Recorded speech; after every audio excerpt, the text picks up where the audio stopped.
Hello and welcome back to our channel, and today in this video we are going to talk about how you can link your CapCut account to your TikTok account.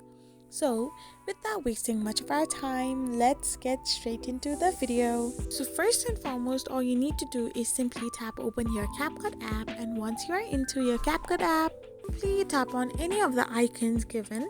And after you do so, you need to tap on sign in with TikTok. After you do this, you will then end up in this kind of interface, and you need to press on the authorize button. So after you give authorization and your permit to link in, your TikTok profile and your CapCut profile will get interlinked with one another, and your videos can be simply exported to each other. So this is how you link your CapCut and your TikTok accounts.